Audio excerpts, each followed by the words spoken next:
50 कश्तियां heading towards Gaza. Flotilla heading towards Gaza.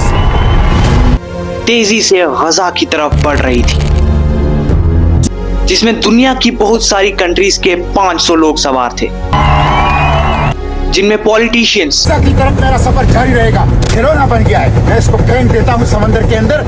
Activist, scared of Israel. We'll keep fighting until we achieve the goal. और even Hollywood actors भी शामिल थे। For the global Sword Flotilla. लेकिन गजा पहुंचने से पहले ही इन कश्तियों पर हमले किए गए। Israeli forces intercept and board one of the vessels. Some boats were hit by water cannons and others rammed by Israeli naval vessels. और जैसे ही ये कश्तियां गजा के बिल्कुल करीब पहुंचने लगी, इजरायली फौज ने इन्हें गजा के बजाय इजराइल की सिटी अशदोद की तरफ मोड़ दिया और इन सब को अरेस्ट कर लिया। Abducted and taken against my will by Israeli forces. साबिक सेनेटर मुश्ताक अहमद और ग्रेटा थनबर्ग समेत 200 से ज्यादा अफराद गिरफ्तार। से आज पूरी दुनिया में प्रोटेस्ट हो रहे हैं, लेकिन ये पहली बार नहीं है। इससे पहले भी 10 फ्लोटिलास को अरेस्ट किया गया है। We carry brunches for the people that you've been starving to death. लेकिन आखिर ये सब फ्लोटिलास आए कहां से और इन फ्लोटिलास का मास्टरमाइंड कौन है? फ्लोटिलास की कहानी एक आदमी से शुरू होती है, वो है ऑस्ट्रेलिया का माइकल शेक। माइकल शेक का किस्सा जानने से पहले ये समझते हैं कि फ्लोटिलास होता क्या है। फ्लोटिलास शिप्स का एक ग्रुप होता है जो एक मिशन के लिए भेजा जाता है। आज से करीब 20 साल पहले माइकल शेक ऑस्ट्रेलिया से पैलेस्टीन की तरफ गया और वो वहां जाकर हैरान रह गया कि किस तरह इजराइल ने पैलेस्टीन को एक कैद खाना बनाकर रखा। These are the faces of hunger in Gaza. और वहां के फलस्तीनियों को भूख और प्यास से मार रहा था। ये जुल्म देख के माइकल शेक वहां के लोगों की मदद करने लगा और इस जुल्म के खिलाफ पूरी दुनिया में आवाज उठाने लगा। और ये सब जब इजराइल के प्राइम मिनिस्टर को पता चला तो उसने माइकल शेक को इजराइल की जेल में कैद कर दिया। माइकल शेक को अब ये कंफर्म था और इस बात का दुख भी था कि इजराइल अब उसे पैलेस्टीन में कभी आने नहीं देगा। जेल में भी उसके दिमाग में पैलेस्टीन के लोगों के ख्याल थे और वो सोचने लगा। और सोचते सोचते उसके दिमाग में एक माइंड ब्लोइंग आइडिया आया, एक global flotilla. Aid flotilla, humanitarian flotilla heading for Gaza. Now an aid flotilla bound for Gaza. Michael shake को ये तो पता था कि इजराइल अब उसे पैलेस्टीन वापस नहीं आने देगा, लेकिन अगर लोगों को जमा करके पूरी दुनिया से कश्तियों में फलस्तीन की तरफ भेजा जाए तो इजराइल का बाप भी उसे रोक नहीं पाएगा। लेकिन अगर उसने रोका तो ये खबर पूरी दुनिया में फैल जाएगी और इजराइल एक्सपोज हो जाएगा।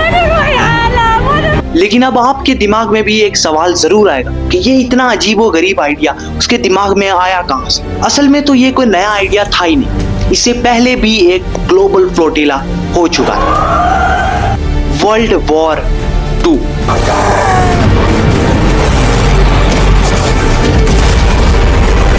ये वर्ल्ड वॉर 2 के एक लंबे इतिहास का छोटा सा हिस्सा है।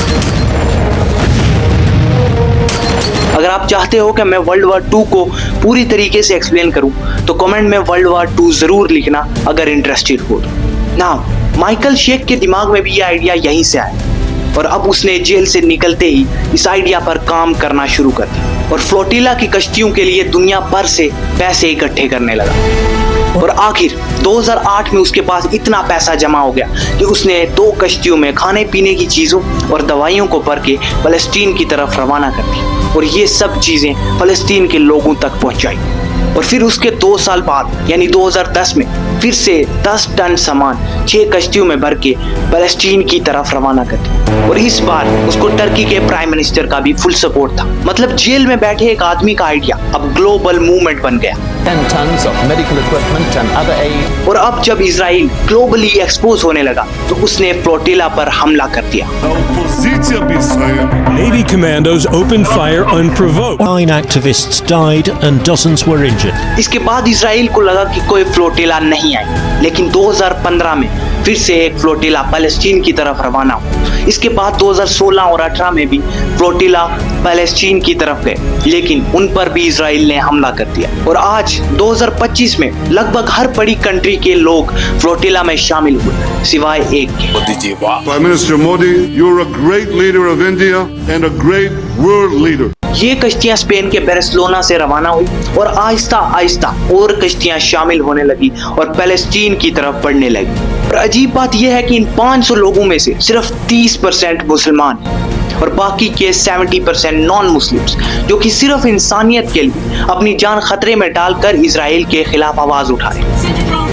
और एक दुख की बात यह है कि सऊदी अरेबिया, कतर और यूएई, जो कि रिच मुस्लिम कंट्रीज हैं, उनमें से एक भी बंदा इन फ्लोटिलास में शामिल नहीं हुआ। इजराइल पैलेस्टीन पे बहुत जुल्म कर रहा है और सिविलियंस पे जुल्म एक वॉर क्राइम है, लेकिन फिर भी इजराइल को बड़ी पावर्स का सपोर्ट मिलता है।